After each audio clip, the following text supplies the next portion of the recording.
Okay students, आज हम continue करेंगे रुदरफोर्ड का जो मॉडल था उसके बारे में उन्होंने कल डिस्कस किया था। उसके बारे में उन्होंने क्या डिस्कस किया था कल?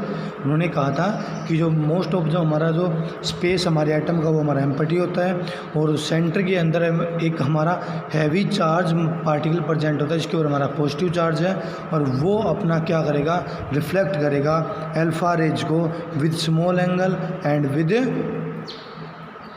Opposite angle. मतलब ये हुआ कि एक तो वो स्मॉल एंगल से उसको क्या करेगा, रिफ्लेक्ट करेगा, और एक हमारा बिल्कुल जिस डायरेक्शन के अंदर आ रहा था अपनी जो अल्फा पार्टिकल जो आ रहे हैं उसी डायरेक्शन के अंदर वो क्या कर देगा, डिफ्लेक्ट कर देगा वापस उसको। उसके बाद देखो कि उन्होंने क्या लिखा, let us think of an activity of an open field to understand the implication of this experiment. ये कह रहा है कि हमें एक एक्टिविटी को बेटा सोचना पड़ेगा किसी ओपन फील्ड के अंदर, मतलब खुले मैदान के अंदर अंडरस्टैंड करने के लिए। क्या अंडरस्टैंड करने के लिए रुदरफोर्ड के मॉडल को अगर हमें अंडरस्टैंड करना है तो उसके बारे में हम कुछ एक्टिविटी दी है, उसके बारे में देखो। उन्होंने कहा let's a child stand in front of A wall with his I close. ये कह रहा है कि मान के चलो एक चाइल्ड है वो खड़ा है किसके फ्रंट में, वॉल के फ्रंट में, और उसकी आँखें है वो बंद है।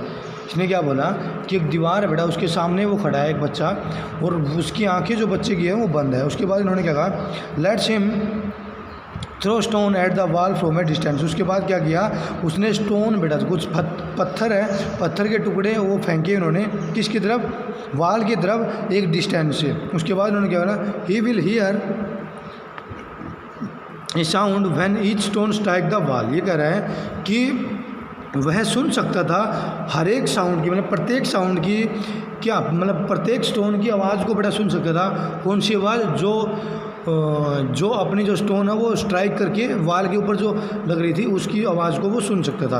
If he repeat the 10 time, ये कह रहा है कि यदि उसको 10 टाइम वो रिपीट कर रहा है, he will hear the sound 10 time. ये कह रहा है कि यदि वो उसको 10 टाइम रिपीट करेगा तो उसे वो 10 टाइम है उसको सुन सकता है। But if a blindfolded child were to throw stone at a barbed wire fence. ये कह रहा है कि यदि हमारा कोई भी, उन्होंने कहा कि यदि हमारा कोई भी ब्लाइंड फोल्डेड का मतलब एक तरह से बोले कि एक अंधा या उसकी आंखें जो बंद, हमारा वो बच्चा क्या कर रहा है, थ्रो कर रहा है स्टोन को किसके ऊपर, एक बेयर्ड वायर के ऊपर, एक वायर के ऊपर, वायर फेंस के ऊपर। तो ये कह रहा है कि जो मोस्ट ऑफ स्टोन होंगे ना would not hit the fencing and no sound will be heard. ये कह रहा है कि जैसे हमारे जो बिजली की तारें होती है बेटा, ऐसे कुछ तारें हैं मान के चलो, उसके ऊपर हम स्टोन फेंक रहे हैं तो उसके अंदर हमें क्या कोई आवाज़ सुनाई नहीं देगी, और जो मोस्ट ऑफ थ्रो जो स्टोन है उन्हें क्या हो जाएंगे, वो फेंक दिए जाएंगे। मतलब ये हुआ कि वो उसके साथ टकराएंगे नहीं। This is because there are lot of gap in the fence which allow the stone to pass through them. इसका मतलब क्या हुआ कि वहाँ पर हमारे लॉट ऑफ गैप प्रेजेंट है, जो क्या होते हैं वहाँ से जो हमारे इलेक्ट्रॉन है वो पास हो जाते हैं, वहाँ से वो इलेक्ट्रॉन है वो निकल जाते हैं। मतलब क्या हुआ कि वहाँ पर हमारे जो इलेक्ट्रॉन है वो टकराएंगे नहीं। उसके बाद देखो, Following a similar reasoning, Rutherford conclude from alpha particle scatting experiment that, ये करेगी सिमिलर एक्सपेरिमेंट के बेस के ऊपर ही ना रुदरफोर्ड ने कंक्लूड किया क्या, अल्फा पार्टिकल स्कैटरिंग एक्सपेरिमेंट। उसको हम कंक्लूड कर सकते हैं कौन से, किसके बारे में, अल्फा पार्टिकल का जो एक्सपेरिमेंट था किसका, रुदरफोर्ड का। उसके बारे में देखो, most of space inside the atom is empty because most of alpha particle pass through gold foil without getting reflected। ये कह रहा है कि जो ज़्यादातर जो हमारा स्पेस है इनसाइड एटम के अंदर है वो हमारा एम्प्टी है। क्यों? क्योंकि जो हमारे अल्फा पार्टिकल जो हमारे हैं ना वो हमारे उसके अंदर से क्या हो रहे हैं, पास हो रहे हैं। और इसका मतलब क्या हुआ कि जो स्पेस हमारा, मोस्ट ऑफ स्पेस है वो हमारा क्या है, एटम के अंदर वो हमारा एम्प्टी है। उसके बाद देखो, very few particle were deflected from there path. ये कह रहा है कि बहुत ही कम पार्टिकल जो हमारे हैं वो डिफ्लेक्टेड है अपने पाथ से। इंडिकेट कर रहा है कि इंडिकेट क्या कर रहा है कि एक हमारा पॉजिटिव चार्ज एटम का ऑक्यूपाई कर रहा है वेरी लिटिल स्पेस। इसका मतलब क्या हुआ बेटा कि बहुत ही कम पार्टिकल हमारे डिफ्लेक्ट हो रहे हैं अपने पाथ से। इसका मतलब ये शो कर रहा है कि हमारा कोई पॉजिटिव चार्ज प्रेजेंट है कहीं पर भी हमारे ओपन स्पेस के अंदर, मतलब ये हुआ एटम के अंदर।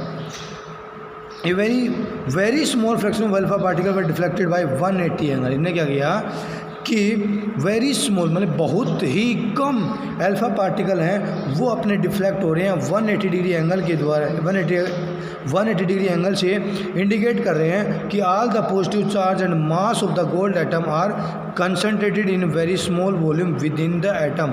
ये कह रहे हैं कि बहुत ही कम अमाउंट के अंदर हमारे जो एटम है वो हमारे प्रेजेंट है, मतलब अल्फा पार्टिकल जो हमारे वो हमारे प्रेजेंट है कहाँ पर, एक वेरी स्मॉल वॉल्यूम के अंदर एटम के अंदर ही। वो हमें कैसे पता चला, ये कह रहा है कि जब हमारा अल्फा पार्टिकल है वो डिफ्लेक्ट हो रहे हैं 180 डिग्री एंगल से, उससे हमें पता चल रहा है कि वहाँ पर हमारा कुछ स्मॉल वॉल्यूम के अंदर हमारा वो अल्फा पॉजिटिव चार्ज हमारा क्या है डिस्ट्रीब्यूटेड है, मतलब प्रेजेंट है किसी भी एटम के अंदर।